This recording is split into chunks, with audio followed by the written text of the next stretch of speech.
Public Debt and Privatization Committee has raised a red flag over loans secured by the government and whose details remain unknown, warning that they risk exposing the country to huge penalties.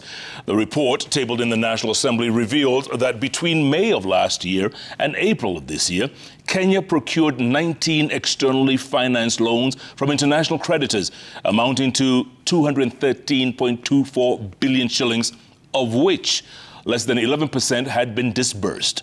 The committee, in its observations, expressed concern over some of the loans which are already non-performing and others whose terms are scheduled, or rather shrouded in mystery, with the true cost of the loans being kept a secret.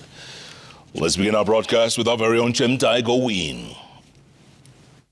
The revelation by the National Assembly Committee adds to the questions raised by the Auditor General over the limited, if any, disclosure of the loans taken by the government. Even as a huge percentage of the revenue collected by the Kenya Revenue Authority goes into financing loans from local and international creditors, the committee is questioning why information on the country's loans remains a hidden secret.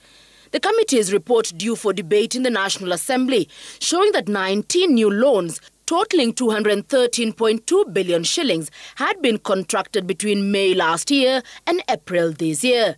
6 loans were taken between May and August last year, amounting to 105.06 billion shillings. 8 loans valued at 43.38 billion shillings taken between September and December last year, while additional 5 loans valued at 64.8 billion shillings were procured between January and April this year. Members of Parliament are alarmed by findings that out of the 19 loans, only 3 commercial loans had been partially disbursed, representing less than 11%. This means the intended projects may not be realized by the time the period of repayment begins, yet their completion may have helped to raise the resources needed to service the loans, hence minimizing pressure on the exchequer. And with no information on loans taken on behalf of government entities for social impact programs, the committee warned of a liability exposure. As at June last year, the Controller of Budget flagged 218.8 billion shillings worth of non-performing loans, the number expected to have risen. The committee further found that some of the loans contained clauses that hid the actual cost of the loans and that there was little information of the specific projects the loans were financing. The Controller of Budget, who came before the committee, further raised issue with the fact that some of the loans were taken in different currencies from that of repayment, which shot up the cost of the loans, particularly due to the fluctuating exchange rate.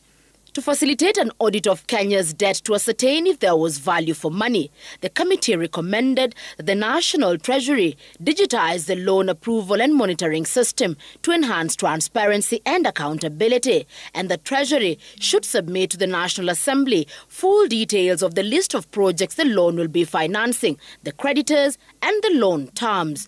They also proposed that loans should fund projects with high financial returns to ease the burden of repayment. This amid a revelation that most of the new loans they had flagged will be maturing in 2027, an election year, and also at a time when there will be repayment of older loans, meaning the government will be overpressured and likely to default on the loans. Chimtai Goween, Citizen TV.